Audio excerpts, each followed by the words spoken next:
in my opinion, he should be an unquestioned starter on that left wing. He's your best winger, direct winger. Like, he should be getting minutes no matter what. But who knows what the hell's going on with Chelsea, and who knows how long that coach is going to stay there. Sudden moves on my goons are stretching, and I'm taxing for the feet on my damn collections. Oh, we getting dough, get him on the phone, say he gotta play. Hello and welcome to the Hard to Handle Sports Podcast. My name is Ismael San Juan. Thank you so much for being here. Football is back. Premier League is back. La Liga is back. Serie A is back. We had football this whole weekend. Not the best weekend for me personally. Real Madrid ties 1-1 against Mallorca. We'll touch on that. Wolves lose 2-0 against Arsenal. And there was some freaky stuff by one of our players that we'll touch. And also, Pedro Neto leaves to Chelsea and Chelsea loses to City. I was thinking of flirting with the idea of maybe supporting Chelsea just because I'm a huge Pedro Neto fan, but that's not the case. Also, the NFL preseason is heating up. Caleb Williams looks solid. He looks like the real deal, man. I'm excited for Caleb Williams. I'm excited for Bear fans. It's going to be a good season for them. Patrick Mahomes throws a behind-the-back pass. That was pretty crazy. Yeah, the preseason has been actually pretty decent this year. So we'll touch a little bit on the preseason. And we still got to wrap up a little bit of the Olympics. I never got to talk about it. We'll see if we are able to fit it in on this episode. But all of that on this episode of the Hard to Handle Sports Podcast. Let's get to it. Real Madrid tie 1-1 against Mallorca. Oh my God. If you guys have been on the internet, if you guys have seen the comments on the YouTube videos, on Reddit, on Twitter, on anything, basically any social media, any internet post that talks about Mallorca versus Real Madrid, everyone's clowning on Madrid. Everyone's talking shit. Obviously, merited. It's like, this is the team that we're supposed to fear. Ha ha ha. Like, Mbappe, this is not the Farmers League anymore. Like, you're playing in a real league. I mean, all those comments are valid. Me personally, after we beat Atalanta 2-0, the team looked solid. The team looked better than Atalanta. And we won the European Super Cup. I was like, okay, Ancelotti got this. I thought maybe we wouldn't have rough patches trying to blend everyone together, trying to get everyone to get chemistry and figure out their positions. I thought we got it down. We're like, we beat Atalanta. Atalanta comfortably would be one of the better teams in La Liga if they were in La Liga. So I was like, it should be cake. They should be good. We'll see how they do against the top teams in La Liga, but Mallorca should be cake. And to my surprise, 1-1 tie. We're already 2 points behind on the leaderboard after one match day, which is kind of crazy. It kind of sucks. It's a little disappointing. But it is what it is. I believe in Ancelotti. Ancelotti is a great coach. He'll figure it out. I did notice that a lot of times, all three of them were drifting to the left side. Mbappe, Rodrigo, Vinicius, they all love that left side, and they're all drifting over there. So maybe Ancelotti has talked about how they all have the freedom to switch sides and do whatever they want. Maybe he has to be a little more rigid in telling them, all right, no. You got the freedom to go over there once in a while, but for the most part, I need you in the middle and I need you on the right side. And if you guys got to switch sides or do whatever, you guys could do it here every once in a while. But I don't want all three of you guys, playing the same zone, occupying the same space, because then everything becomes like super crowded, jumbled up, and it's not the best for, good flowing football. Another problem with Real Madrid was that Kroos wasn't there, and you could kind of tell that, we weren't able to keep the ball, dictate possession against the other team as well as we've done before. Now, could that be rust? Could that be, first game after the off season, first game of the season, a little, a little lazy with the passes, a little lazy with the movement, a little lazy with, getting open, touching and go. Could that be it? That could be it. But also, man, we're missing Kroos already a little bit, just a little bit. Modric didn't look that good when he came on. or in the minutes that he played. But yeah, it's a little alarming, not gonna lie. I received a couple texts from different people getting made fun of for Real Madrid losing 1-1. Yeah, this team was hyped up. So I mean, I'll accept it. I'll take it if Real Madrid continues to play bad after all the hype that we got, getting, at worst a top 3 player added to this squad, at worst, then we deserve the hate. We deserve it. But yeah, it's so early in the season. It's game 1, guys. It's one game. It's Mallorca. Yeah, it's Mallorca. But come on, we're gonna get it together. Talk to me after week 5. If by week 5 we're still, I mean, honestly, if we just draw a couple of the next games, it'll be time to push the panic button. That's how quickly La Liga and the football season can get away from you. If you're chasing 6 points, 7 points after after a month of soccer, after a month of football, then you're pretty much cooked. Unless the other team's leading the race, slip up, get some injuries or whatever. But yeah, a little alarming. Not gonna lie, I think the things that you got to focus on the most is just not having your 3 best players, your 3 forwards occupying the same space, because then they all just get congested. You need the midfield to, dictate the possession, dictate the game a little bit more, keep possession, get some touches in there more than they did against Mallorca. And then we'll see. The defense looked a little suspect too. Even Courtois had a couple moments of insecurity. I think it was just an overall bad game by Real Madrid. I think they weren't ready for this, but I still have a lot of faith going forward. But also the Premier League kicked off. My Wolves played Arsenal 2-0. And not going to lie, I'm already, before the game started, I was already a little disappointed going into the season. I was already feeling a little down. Why so? Because we let our wonder kid, we let our boy, we let our best player leave the pack, the wolf pack, and go to Chelsea of all teams. Man, I wanted him to go to Liverpool, maybe even Arsenal, go to Italy or something. But to go to Chelsea, bro, where they have 100 players on their squad, where they buy new players every season. Come on, bro. It's so hard to see you go to Chelsea. And hopefully, in my opinion, he should be an unquestioned starter on that left wing. He's your best winger, direct winger. He should be getting minutes no matter what. But who knows what the hell's going on with Chelsea? And who knows how long that coach is going to stay there?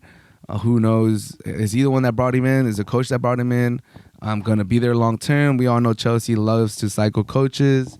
If that coach leaves halfway through the season, at the end of the year, what does that mean for Neto? There's so many. First he's leaving, and then he goes to Chelsea. It just leaves a very sour taste in the mouth.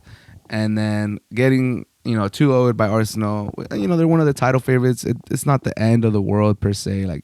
I could understand losing to Arsenal, but just a very sour taste in the mouth from Neto going to Chelsea. That was not fun. That was not. It was towards the end of the transfer window. The transfer window's still open right now, but it was at the latter end. Season almost started, and we get those news that Neto is gone. So I'm still processing that. I'm not gonna lie. I'm still feeling a little down about that. But yeah, overall, Arsenal was a better team. I still gotta get acclimated to the new players that the Wolves have. But overall, I mean, Wolves didn't play terrible. That one player, our center back, when that was freaking harassing Gabriel Jesus and put his hand on Havertz, that was crazy. That was I don't know if you guys didn't catch that. If you did, if you didn't and you want to see what happened, just look up Gabriel Jesus on X on Twitter, and you'll see what happened. That was crazy. That's embarrassing as a Wolves fan. People were sending me that, and I was just yeah, I have no idea, bro. This is where my team has gone the last couple of years. We used to have, one of the most dangerous teams in the Premier League, could upset anybody in a given Sunday, in a given weekend, and now I don't even know what to put. What the fuck was that? Yeah, I have no idea. Yeah, so Wolves lose 2-0. Arsenal, win 2-0. Yeah, and they're positioning themselves well. They look good. They look solid. They're going to be there probably the whole year competing for the Premier League. And just going around the league, just talking about the top four. Chelsea lose to City. Arsenal beat Wolves Liverpool get a dub.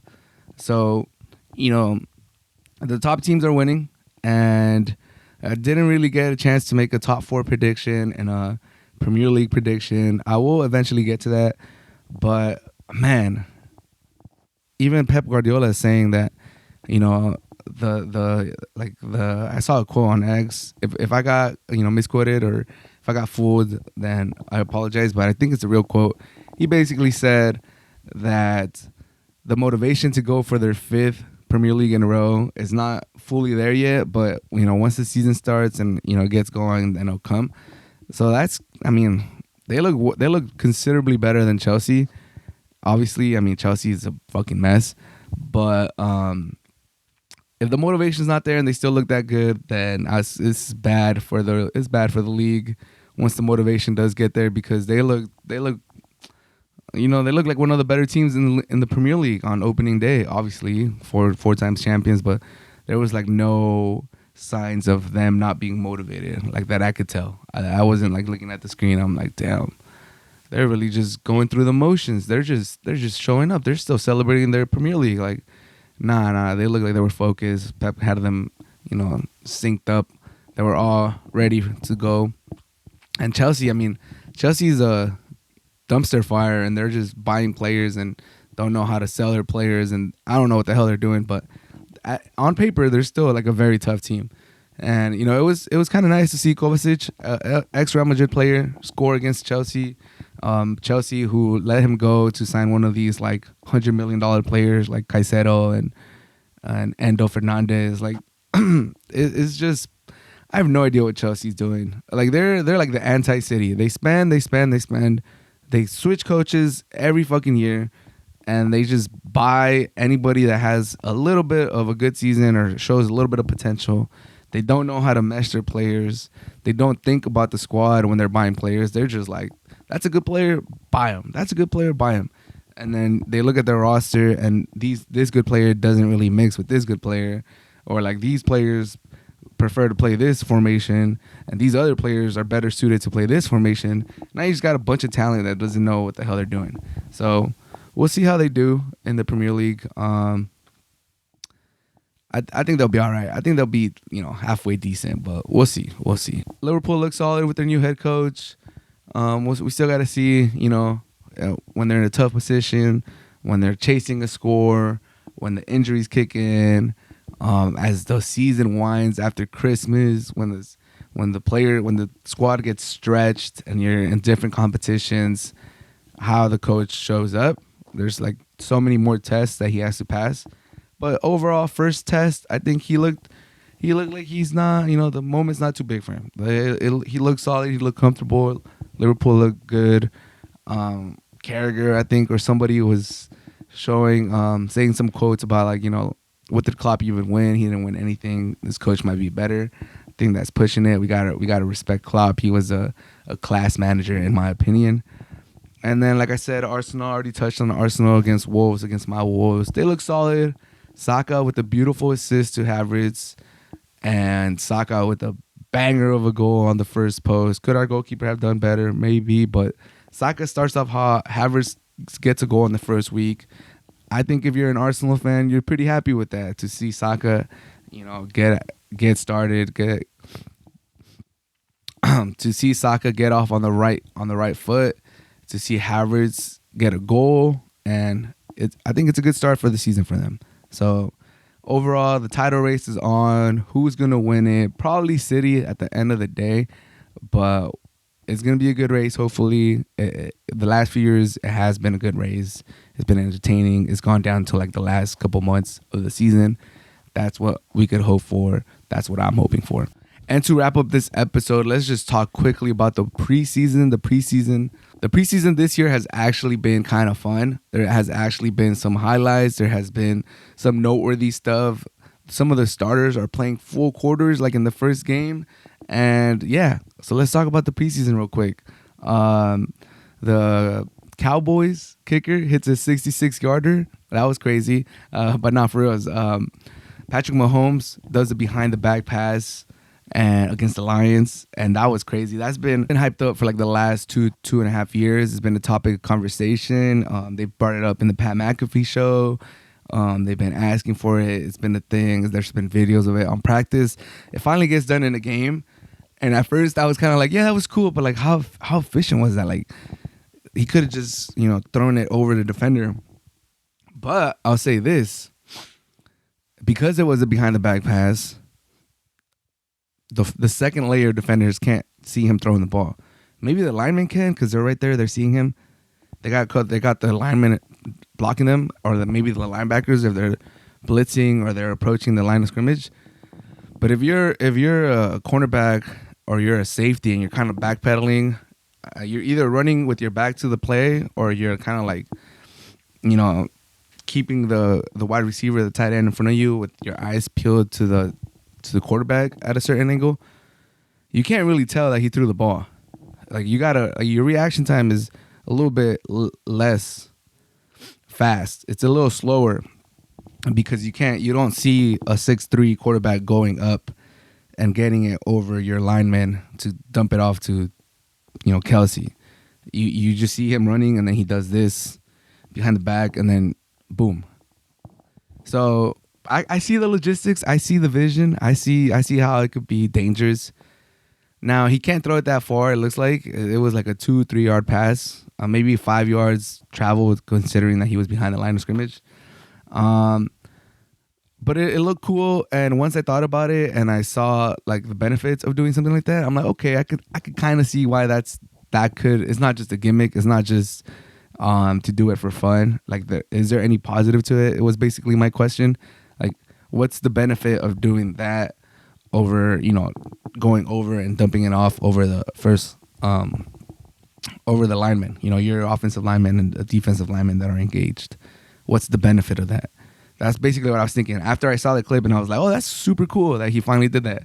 But I was like, couldn't he have just dumped it off to Kelsey and it would have been a little better? But once I thought about it, I basically saw that, yeah, if you're the second, third layer of defenders, you can't really see that Mahomes did that. You kind of just see him still running, which is a benefit. Not the biggest benefit, but it is a benefit in of itself. So that was cool to see in the preseason. We'll see if he does it in the regular season. But just to put it out there, it's another thing that the defense has to, think about, which is kind of what you want as an offense. You just want the defense thinking about a lot of stuff. You don't want them reacting. You don't want them just moving. You want them to be thinking about stuff. Because sometimes you stay thinking and you don't react, and then boom. And Caleb Williams has looked amazing. That's another thing this preseason. Caleb Williams is a dog. He is moving like Patrick Mahomes. I know there were the comps, and I know everyone said that, but he's doing all the same like stop-start things that Mahomes does. Wiggling out of the pocket, throwing it on a laser beam as he's exiting the field. You're kind of thinking like, is this guy really gonna step out of bounds and lose like 3 yards? Like, throw it away, don't step out of bounds. And like on his last step on the field, lasers it to somebody, and he's like, okay, I should have trusted you. I should have known that your awareness is high. You know that you're not supposed to walk out of the field, because some quarterbacks do that. Instead of throwing the ball away, they exit the field and take a sack, in a sense, and lose 3 yards instead of just throwing it to the ball boy on the sideline and pass the line of scrimmage. Like, come on. But Caleb Williams, he looks legit. He already had a couple real like amazing plays that not everyone can do. That rolling out of the pocket to the right where he's about to exit the field, he finds someone, that was sick. And then the other one where he was rolling left and he had to like straighten his shoulders and like lob it over the defender and drop it on a bucket. That was super sick. We'll see what he continues to do in the preseason and in the season. We're almost here, guys. September 6th, I believe, is the start of the NFL season. It's going to be an amazing year. Can the Chiefs find the 3-peat? How good can the Bears be? How good can the Lions be? The Vikings are falling apart. They have the worst luck in the offseason. Harbaugh is back in the NFL. We have so many storyline guys. All these rookie QBs. How will they do? Is Kirk Cousins going to be back? Are they going to play the rookie? Is there going to be a QB competition there if Cousins doesn't start out hot? Like, there's so much stuff to talk about with this season coming, and I'm super excited to be back and be talking about football, NFL, basketball, all that good stuff. But that should do it for this episode of the Hearts Handle Sports Podcast. As always, I appreciate you so much for staying to the end. Have a great rest of your night, day, morning, whatever it is. Peace. And I'm taxing for the feet on my damn collections.